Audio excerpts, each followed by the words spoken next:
22 दिसंबर गणित के महान जादूगर जिन्हें गणितज्ञों का गणितज्ञ कहा जाता है, श्रीनिवास रामानुजन, उनका जन्म दिवस है और उनके जन्म दिवस को राष्ट्रीय गणित दिवस के रूप में मनाया जाता है।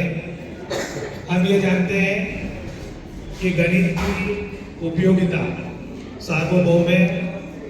हम दैनिक जीवन में कहीं ना कहीं किसी न किसी रूप में गणित का उपयोग करते हैं। आधुनिक काल के महान गणितज्ञों में यदि किसी का नाम लिया जाता है तो श्रीनिवास रामानुजन का नाम सर्वप्रथम लिया जाता है। उन्होंने भारत को अतुलनीय गौरव प्रदान किया। उनके बिना गणित का जिक्र अधूरा है। इसे महान गणितज्ञ का जन्म 22 दिसंबर 1887 को तमिलनाडु के ईरोड शहर में हुआ था। श्रीनिवास रामानुजन केवल 33 वर्ष जिए, अल्पायु में ही उनका निधन हो गया था।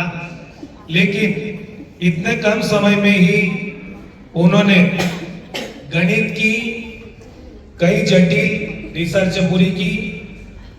इन्होंने स्वयं से ही गणित सीखा, किसी से भी गणित का प्रशिक्षण नहीं लिया। उनमें विलक्षण प्रतिभा थी। उन्होंने अपने जीवन काल में लगभग 3884 गणित की प्रमेयों का संकलन किया। इनमें से अधिकतर प्रमेय सिद्ध किए जा चुके हैं और अभी भी उन पर रिसर्च जारी है। संख्या सिद्धांत पर अद्भुत काम करने के कारण इन्हें संख्याओं का जादूगर कहा जाता है।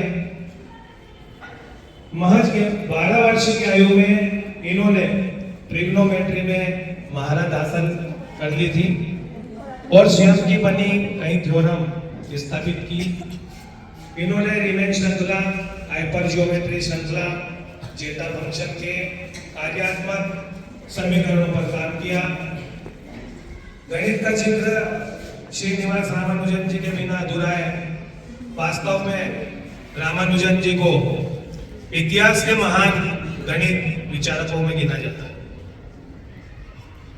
महान गणितज्ञ के व्यक्तित्व एवं कृतित्व का अध्ययन करने के पश्चात हम यह कह सकते हैं कि वर्तमान काल को भारतीय गणित के इतिहास का श्रेष्ठ काल कहा जा सकता है। महान गणितज्ञ श्रीनिवास रामानुजन ने अपने शोध कार्य से आने वाली पीढ़ियों का मार्गदर्शन किया है और इस प्रकार मानव कल्याण का महान लक्ष्य प्राप्त किया। 26 अप्रैल 1920 को कुंभकोणम में इस महान गणितज्ञ का निधन हो गया। भारत देश के इस महान गणितज्ञ को हम शत शत नमन करते हैं।